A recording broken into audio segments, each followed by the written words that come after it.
Hi guys and welcome to Studio Wildlife. For those of you that don't know, my name's Daniel and I am a wildlife artist. In this video I thought I would show you my process for painting realistic leopard fur in acrylics. Now you could use these techniques with oils as well, and you could also use them for painting cheetahs and jaguars and other patterned animals. So the first thing I'm going to do, because I'm painting on paper, is just give my paper a tone. So that just means colour the background, so I'm not painting on plain white. Then I'm going to start to block in the spots, and I do this just using black acrylic paint and a filbert brush. If you'd like to learn more about the brushes that I use for painting fur, I do have a video, so I'll pop a card up now so that you can watch that. So I just block in the spots, just working closely from my reference photo.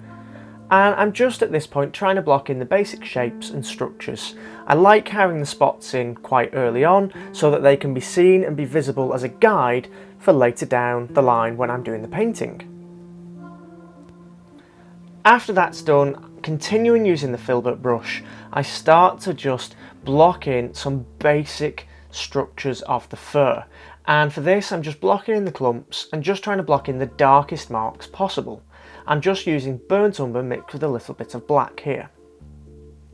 Once that's done, I add a little bit of yellow ochre and just repeat the process. Just blocking in the basic direction of the fur, and I'm not too bothered if I overlap the stripes at all, because again this is just a guide for later on. Once that's done, I add a little bit of white to the mix and start to establish more of my mid-tone values. So now I've got a more saturated yellow ochre colour. And again, just using that filbert brush, I'm just blocking in the basic clumps of fur in the direction that I want it to go in.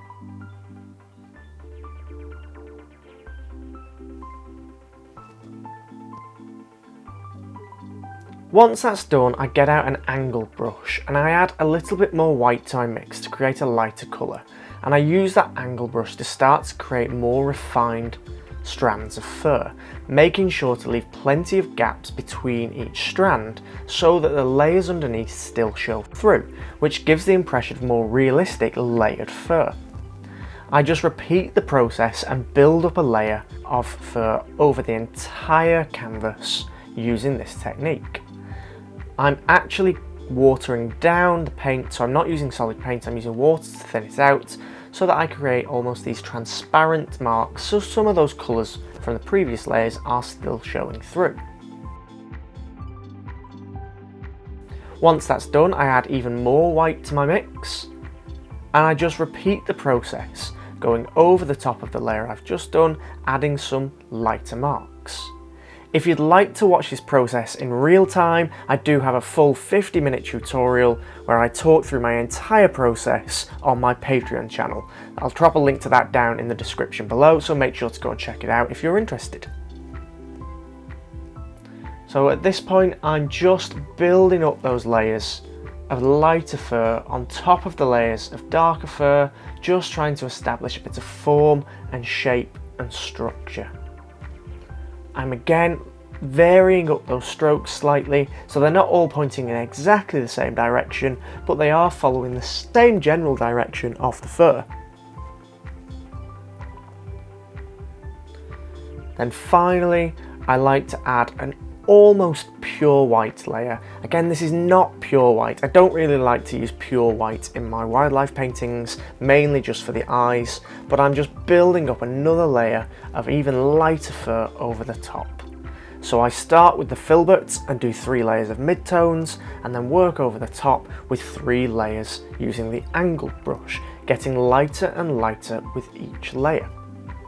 You might think here that, oh, it looks a little bit white, and that doesn't look like realistic leopard fur, but we've not actually finished yet. We're going to do more to this painting before we're ready to call it done. At the moment, I'm just trying to get the detail in. I'm not really focusing on the colours too much. What we do next is a technique called glazing. This is where we use thin washes of paint. Again, I've got a video on exactly how I do this, so I'll pop another card up so you can go and check that out after you've watched this video. But I use this technique called glazing to alter the colours of the paint that I've just put down.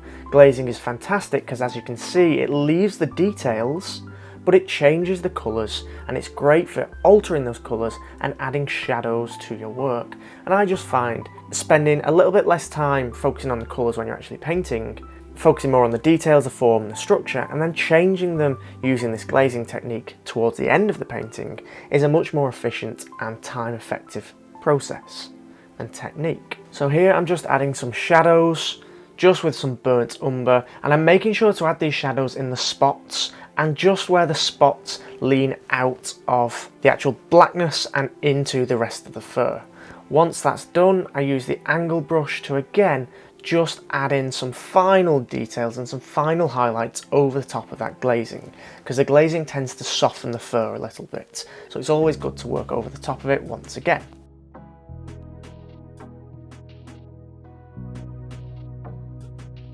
Once that's done, it's time to add the black fur.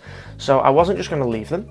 I'm now taking black paint, and again quite watered down, and just that angle brush to make those black spots look exactly like the rest of the fur. And I'm just using the same technique, varying those brush strokes, leaving gaps to make it look like it belongs to the rest of the fur rather than just painting on top of it. Don't be afraid to have some of these black streaks go over the top of the fur you've already painted. It just adds to the effect of realistic fur, because realistic fur isn't perfect.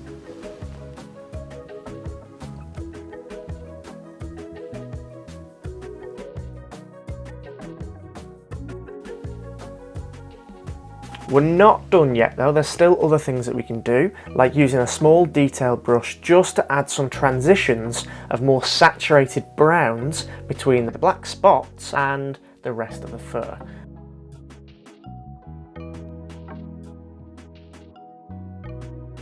And we can also use that same detail brush just to add some final white highlights, not necessarily straight lines, but just little flicks of varying fur around the rest of the body.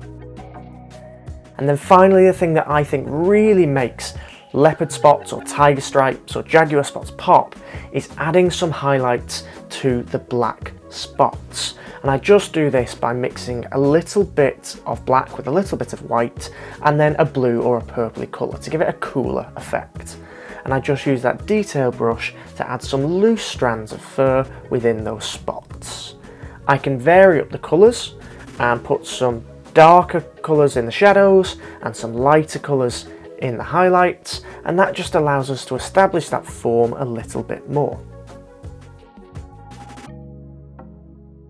That's pretty much it. That is my entire process for painting leopard fur.